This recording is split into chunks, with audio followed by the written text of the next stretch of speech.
Hi, and welcome again to another edition of Market Analysis for today, May 16th, 2024. I'm Giovanni Betancourt, analyst, trader, and educator with Vantage Markets, and this is being pre-recorded to the U.S. session open. So, we saw yesterday that stocks rallied after the consumer price index showed inflation slowing. Investors took it as a sign that Federal Reserve Chair Jerome Powell and his colleagues will have room to lower interest rates later this year. Now, digging a bit deeper into the numbers, though there is a cause for concern, what's been so amazing about how inflation has cooled since its 2022 peak is that it has happened without a slump in economic growth. That's not how it's supposed to happen. The chain usually works like this. The economy gets hot, which spurs faster inflation. Then the Fed raises rates, which puts the brakes on the economy, and that eventually brings prices increases to heel. Then the Fed lowers borrowing costs to revive the economy, and the cycle starts again. Even though the Fed raised interest rates at the fastest pace in a generation, the economy kept churning along. That looks like it's starting to change. Retail sales suggest some consumers, who account for some 70% of gross domestic product, are finally starting to hold back on spending. Consumer confidence is weakening. There are more clues to be found in today's Walmart earnings and the initial jobless claims report. The problem is that if the economy really is cooling quickly, the Fed will hope inflation rates will be fallen a bit more. Yet inflation could still prove sticky with rates for the first 3 months of the year stronger than hoped for. Here's a situation no one wants to see. Should inflation stay too hot for the Fed to cut much, or maybe not at all, while the economy cools rapidly? It could be a double whammy for company earnings and thus not good for stocks. In any case, 1 month's data aren't enough to move the needle. As Powell said this week, still wait and see. So with that wait and see, let's wait and see what the market fluctuation will be for today. So we saw yesterday a nice bump to the upside, and indices we fantastically broke our resistance point and closed above it. So precisely that is an uptrend because we're doing so far at least 2 consecutive higher highs and higher lows as per technical analysis textbook. Let's raise our resistance to 19,000, which it will be quite aggressive, but given the situation, let's see if the jobless number will help that, and let's see if more reports coming out today will help the index move along to the upside. RSI is far from being entering. Well, actually, it's getting closer to enter overbought territory. So the space between now and 19,000 ish can be enough for the RSI to hop into that overbought territory. So let's stay with the trend. The trend is your friend. As far as the S&P 500 goes, we violated the resistance. We did close a bit above it, but anyhow, we did close above it. So it has been broken. So let's just move our resistance. Let's not be too aggressive on the S&P so far because it has. We are in all-time highs. So the RSI is getting closer to obviously entering overbought territory. So still anyhow, a nice scenario to continue with the trend. So the Dow yesterday we kissed that resistance level point. With today we kind of fluctuated above it a bit. 40,000 psychological number. Well, we'll see a pullback on this today. Well, RSI is getting just about to enter that scenario of overbought.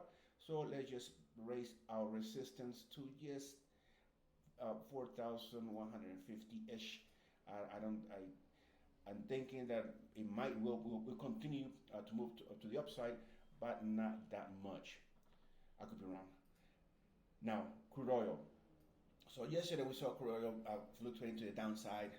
It did fluctuate below 77, but it quickly retraced and actually pulled back and closed, you know, nicely above our resistance point.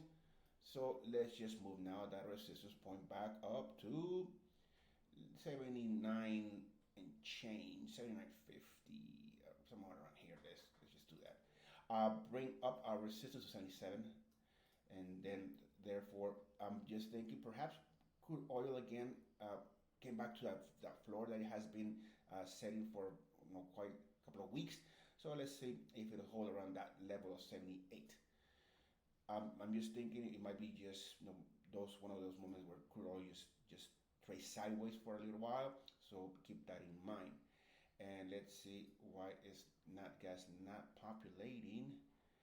It's taking a sweet time to populate. Come on now. Come on. Let's see. Let's go to another one. Come on, guys. There you go. Okay. Gold. Let's see if it'll populate. There you go. Nat Gas. All right. So Nat Gas. Yesterday, Nat Gas went towards our resistance of 2030 and quickly kissing and retraced. Today, the market opened up a small gap up and it violated our resistance that we had in place yesterday. But anyhow, that was yesterday, so let's just move that puppy right to $2.40. I'm not going to be that aggressive towards it. 220 will be our support. So yeah, continue long buying Nat Gas. All right, so gold, 2400 is right on the kisser. So I'm just gonna put my resistance at 2410, and you see the medium of the Bollinger Band, how it is lateral, so horizontal. So let's just use that as our as support for gold, being long gold, buying gold. All right, silver. So silver, $30 is right around the corner. So that's where I'm gonna set my resistance. I'm gonna bring my support to right around here, 28.75-ish. RSI peaked quickly above into the overbought territory, but it quickly is below it now. So I'm thinking, yeah, let's just continue being bullish on silver. Copper yesterday did a phenomenal move to the upside. It was expected to have done so since the futures market had created an all-time high of 5,128, and the CFD's market should have followed suit, and it did so, but quickly retreated and closed below it. Today, the market has done also a nice push to the upside, but it quickly retreated, do a pullback, and now is sort of kind of probably profit taking also as well. So it's 5,000 is gonna, or $5 is going to, 5,000 because it's 5,000, is gonna stay at our level of resistance, and 470 our support. So I'm still buying copper. It's gonna be a fantastic run. Then we have Bitcoin that has finally broken out of that trading range, and so let's just bring a puppy up to 70,000 because this guy moves by thousands. And I'm gonna put my support right around also that medium line. So yeah, being long the Bitcoins. Then the euro, looking towards a 109 handle. That guy is about to make it happen. Perhaps it is pulling back. However, a retracement right now into the top band of the Bollinger Bands. So let's see if from here it'll bounce and continue moving to the upside. I'm still long buying the currency. Pound 127. It kissed it and retreated. It did open with a small gap down. It has closed it with this movement to the upside.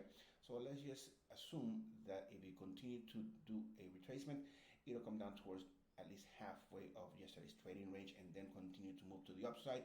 So I'm gonna leave that, and I'm gonna use the 50-day moving average as my support level. And the dollar index, we could probably see more of that movement to the downside on the currencies if this guy just does a another U-turn and just continues to move downward as it did on yesterday, obviously because the CPI was softer, cooler than expected. The dollar index took a hit, and that today perhaps is the different story. But let's just use yesterday's fluctuation to measure the resistance. That's it for today. Have a great trading day, and I will see you tomorrow.